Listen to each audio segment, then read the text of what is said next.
At this hour, I'm Christina in Dallas, and here are your top stories. A new Harvard-Harris poll shows that the overwhelming majority of people say that they support DOGE's mission to cut waste, fraud, and abuse out of the federal government.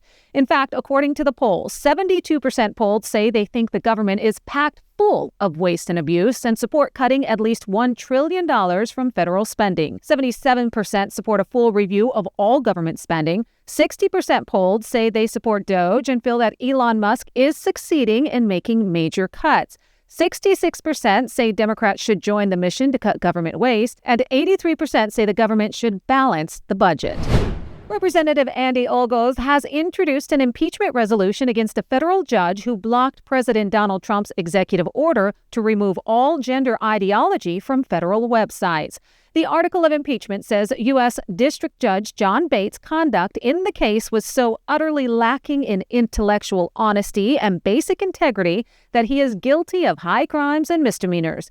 The Tennessee congressman took to X to make the announcement, saying, "I just formally introduced articles of impeachment against radical LGBTQ activist U.S. District Judge John Bates.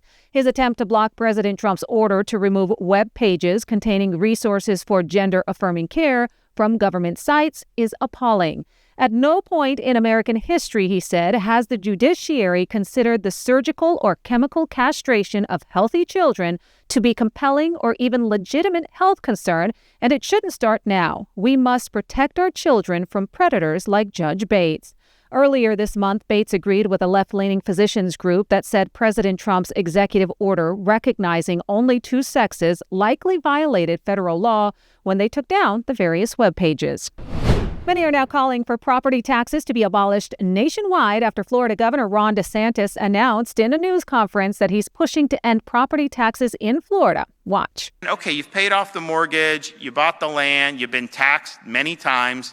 It's like, is it your property or not? Just for being on your property, you got to write a check to the government every year. So you're basically paying rent to the government to live on your own property. And our homestead exemption is not strong enough to help these folks. That's the thing. If you buy a home for $300,000 and you know there's certain tax, well then what?